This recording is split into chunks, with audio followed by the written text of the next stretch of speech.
जय जय सिया राम। हनुमान जी और श्री राम का संबंध गुरु शिष्य मित्र और सबसे बढ़कर भक्त और भगवान का है। लेकिन एक प्रसंग आता है जिसमें कहा जाता है कि हनुमान जी थोड़े रूठ गए थे। यह घटना भगवान श्री राम के राज्याभिषेक के बाद की बताई जाती है। लंका विजय के बाद जब अयोध्या लौटकर श्री राम का राज्याभिषेक हुआ तो पूरी अयोध्या में उत्सव मनाया गया।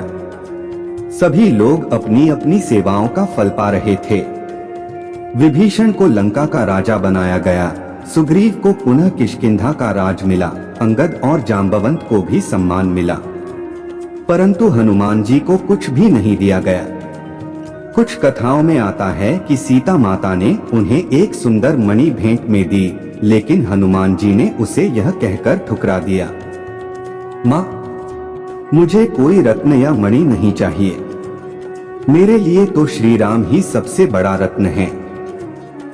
लेकिन जब उन्होंने देखा कि सबको कुछ न कुछ मिला है और उन्हें केवल सेवा का दास्य भाव मिला है, तब वे मन ही मन थोड़ा खिन्न हुए और सोचने लगे, क्या मेरे प्रभु ने मुझे भुला दिया?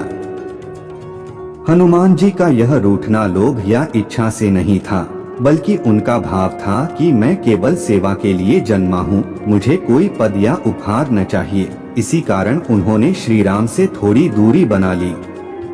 श्री राम ने जब यह जाना तो वे स्वयं हनुमान जी के पास आए और कहा, हे पवन पुत्र, तुम मेरे सबसे प्रिय हो, तुम्हारे बिना मैं कुछ भी नहीं कर सकता, तुम मेरे हृदय में सदैव विराजमान हो। यह सुनकर हनुमान जी भाव विभोर हो गए और उनके नेत्रों से आंसू बहने लगे।